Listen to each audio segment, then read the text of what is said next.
অষ্টম শ্রেণীর সুপ্রিয় শিক্ষার্থীবৃন্দ, আসসালামু আলাইকুম। আশা করি তোমরা সবাই ভালো আছো। যা হোক, আজকে আমি তোমাদের সাবজেক্ট ভার্ব এগ্রিমেন্ট এর উপর একটি ক্লাস নেওয়ার চেষ্টা করছি। তোমরা জানো সাবজেক্ট ভার্ব এগ্রিমেন্ট ইংরেজি গ্রামারের অত্যন্ত গুরুত্বপূর্ণ একটি অংশ। If you know the subject and if you can be able to make an agreement with the subject and the verb, then definitely your sentence will be a correct one. Okay, so you must have knowledge between the relation of the subject and the verb. You know there's an agreement between the subject and verb, and we'll have to find out, or we'll have to know the very relation between the subject and the verb, and it is called subject verb agreement. So today we are studying about the rules of subject verb agreement in standard English. Dear students, rule 1: subjects and verbs must agree in number. তোমরা জানো number হচ্ছে দুই প্রকার, singular number এবং plural number. Okay, numbers are of two types, singular number and plural number. Okay, একটা হচ্ছে এক বচন আর একটা হচ্ছে বহু বচন। এবং subjects and verbs must agri in number. That means if the subject becomes singular, the verb will be singular, and if the subjects become plural, the verb will be plural. এবং এটা হচ্ছে কিন্তু this is the cornerstone rule that forms the background of the concept. Full concept বা এই যে subject এবং ভার্বের ভিতরে যে রিলেশান, এটা পুরো ধারণা কিন্তু এই একটা রুলসের ভিতরে রয়েছে যে সাবজেক্ট যদি সিঙ্গুলার হয় তাহলে ভার্ব সিঙ্গুলার হবে, এবং সাবজেক্ট যদি প্লুরাল হয় তাহলে ভার্বও প্লুরাল হবে।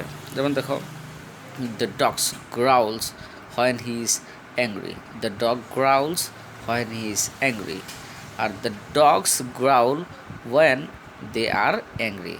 তাহলে প্রথম সেন্টেন্সে খেয়াল করো, দ্য ডগ সাবজেক্ট, এবং সেকেন্ড সেন্টেন্সে সাবজেক্ট হচ্ছে the dogs. Okay, the dog first সেন্টেন্সে এটা হচ্ছে সিঙ্গুলার, তাহলে ভার্বও হবে সিঙ্গুলার, গ্রাউলস এজন্য অ্যাস নিয়েছে, সেটা প্রেজেন্ট ইনডিফিনিট টেন্স।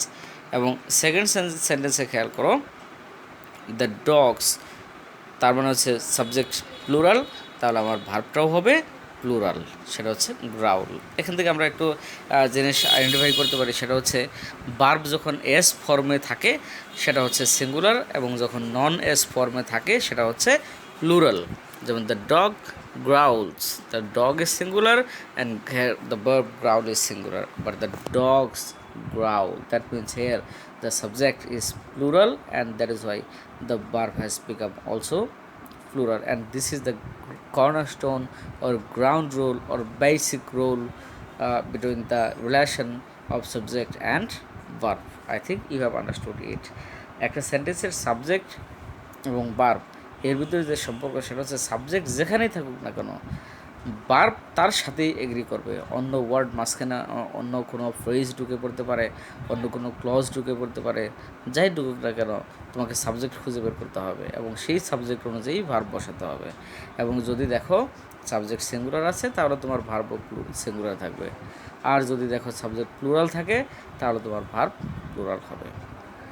সুপ্রিয় শিক্ষার্থী, আশা করি তোমরা এই রুলটি বুঝতে পেরেছো, এবং পরবর্তী রুল এই বেসিক ধারণাটাকে কেন্দ্র করে পরবর্তী সকল রুল কিন্তু আবর্তিত হবে। এজন্য এই রুলটা আমাদের সবচেয়ে ভালো করে মনে রাখতে হবে। ওকে, next,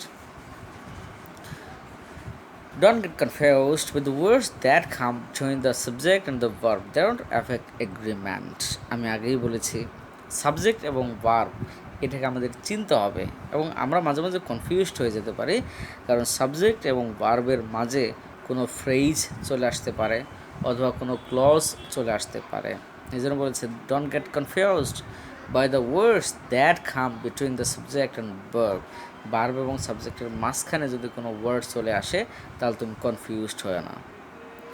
they do not effect agreement, এরা কিন্তু সাবজেক্ট এবং ভার্বের যে এগ্রিমেন্ট সেটাতে কোনো প্রভাব ফেলতে পারে না, অর্থাৎ সেই এগ্রিমেন্ট ঠিকই থাকবে যে সাবজেক্ট যদি সিঙ্গুলার হয় তাহলে ভার্ব সিঙ্গুলার, এবং সাবজেক্ট যদি প্লুরাল হয় তাহলে ভার্ব হচ্ছে প্লুরাল। সাবজেক্টটা অবশ্যই তোমরা জানো, এটা হবে সাবজেক্টটা হবে নাউন, অথবা প্রোনাউন অথবা নাউন ফ্রেজ, ওকে, এবং সাবজেক্ট কিন্তু ক্লজও হতে পারে। So subject may be a noun, subject may be a noun phrase and subject may be a noun clause. একটা ওয়ার্ড দিয়ে যদি সাবজেক্ট হয় তাহলে সেটা নাউন, যদি কতগুলো ওয়ার্ড সাবজেক্টের মতো কাজ করে সেটা হলো নাউন ফ্রেজ, এবং যদি কোনো ক্লজ সাবজেক্ট রূপে কাজ করে সেক্ষেত্রে সেটা হবে নাউন ক্লজ। যাই হোক না কেন, সাবজেক্ট যদি প্লুরাল হয় তাহলে ভার্ব প্লুরাল, আর সাবজেক্ট যদি সিঙ্গুলার হয় তাহলে ভার্বও সিঙ্গুলার। উদাহরণটা খেয়াল করো, দ্য ডগ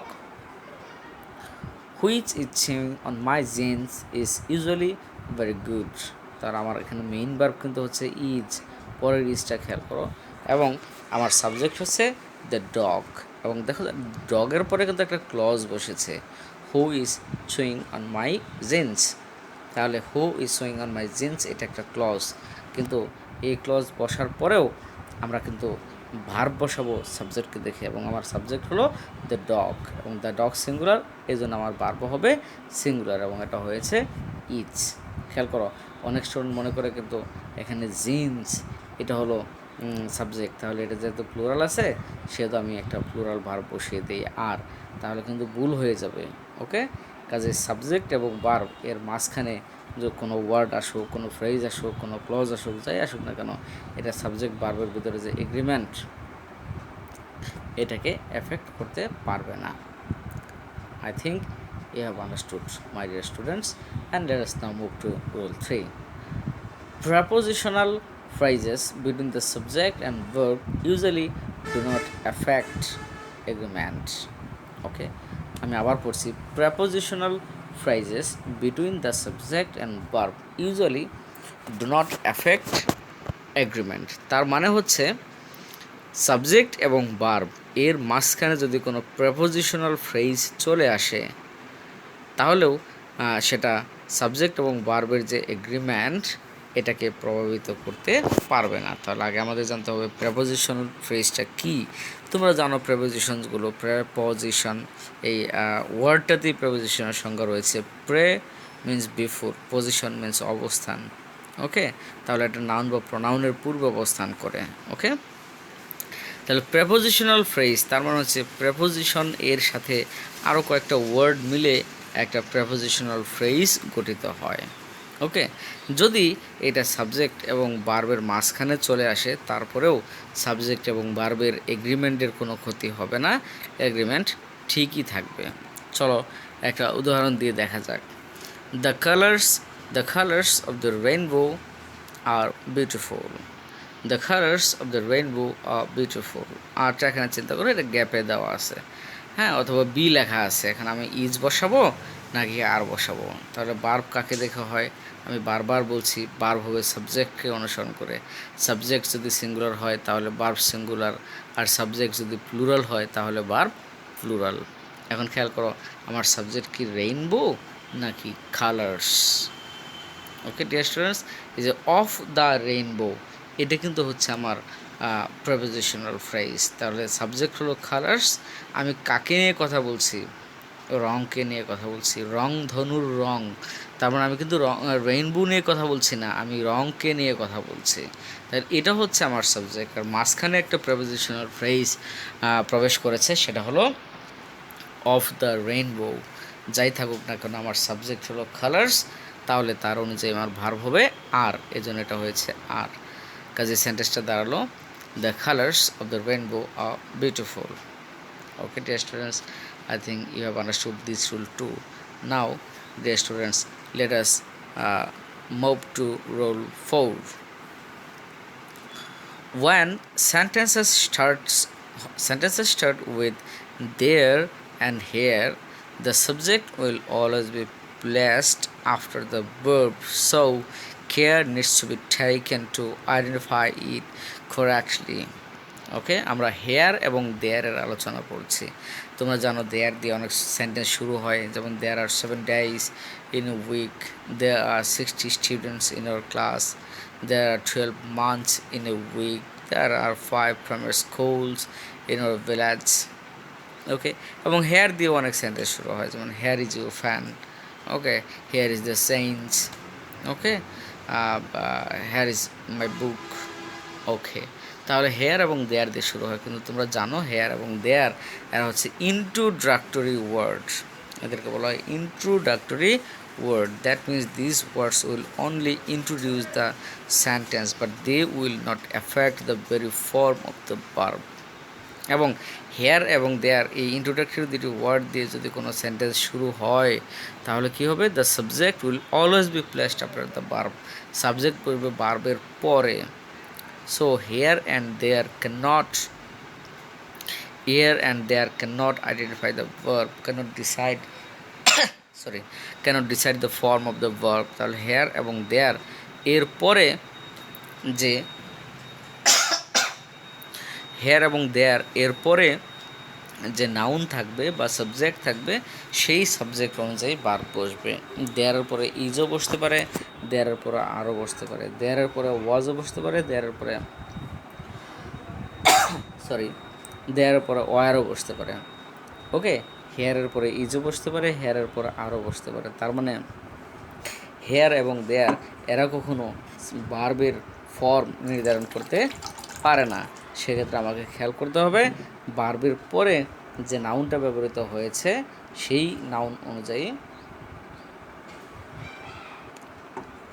ভার্ব বসবে। অর্থাৎ সেই নাউনটি যদি সিঙ্গুলার হয় তাহলে ভার্ব সিঙ্গুলার, এবং সেই নাউনটি যদি প্লুরাল হয় তাহলে আমার ভার্ব হবে প্লুরাল। চলো উদাহরণের মধ্যে দিয়ে আমরা জিনিসটি পরিষ্কার হওয়ার চেষ্টা করি। There is a problem with the balance sheet. There is a problem with the balance sheet. আমি বলেছি দেয়ারটা হলো introductory there, that means this will only introduce the sentence without affecting the verb.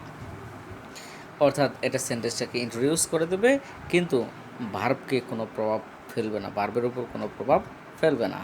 তাহলে দেয়ার ইজ আ প্রবলেম, এখানে আমার সাবজেক্টকে আ problem এটা হচ্ছে singular, এই জন্য আমার হয়েছে এখানে ইচ। ওকে, আর এটা যদি প্রবলেমস থাকতো এ না থেকে তাহলে আমরা তখন লিখতাম আর। তার মানে হচ্ছে দেয়ার কখনো বলতে পারবে না যে এরপরে সাবজেক্ট ভার্ব সিঙ্গুলার হবে নাকি প্লুরাল হবে।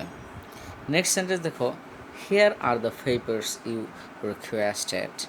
Here are the papers you requested, তাহলে হেয়ার এটা ভার্বের ফর্ম নির্ধারণ করতে পারবে না। এরপরে আমার সাবজেক্ট হচ্ছে দ্য পেপারস প্লুরাল, এই জন্য আমার ভার্ব হয়েছে plural. Here the papers you requested. Dear students, I think you have understood this rule 2, and now let us move to rule 5. Subjects don't always come before verb in question.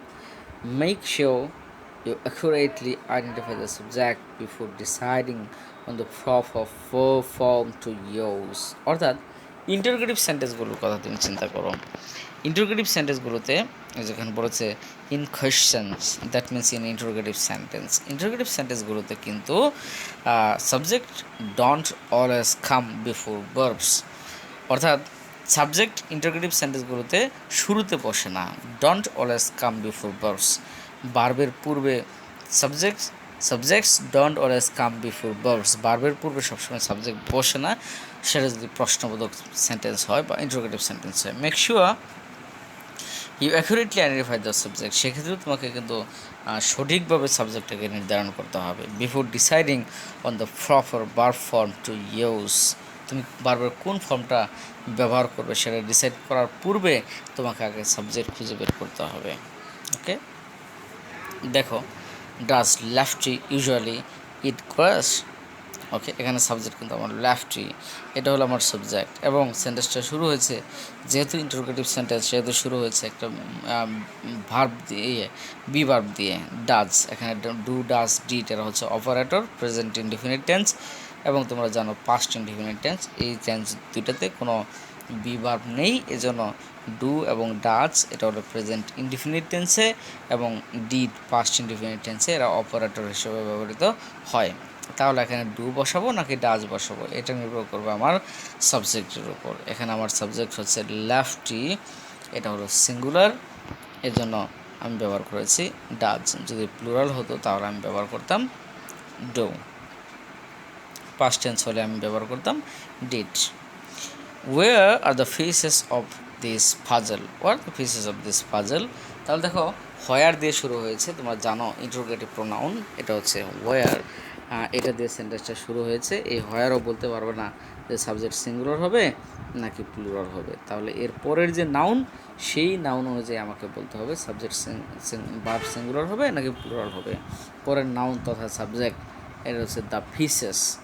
The ফিসেস তুমি দেখতে পাচ্ছ এটা কিন্তু plural, এটা plural হওয়ার কারণে আমার ভার্বও হবে প্লুরাল। এই জন্য আমরা দেখো ব্লক লেটারে আমরা লিখেছি আর where are the pieces of this puzzle. Okay dear students, I think তোমরা এই রুলটাও বুঝতে পেরেছো। আমরা এখন নাম্বার 6 নম্বর রুলে চলে যাব। If two students are joined by if two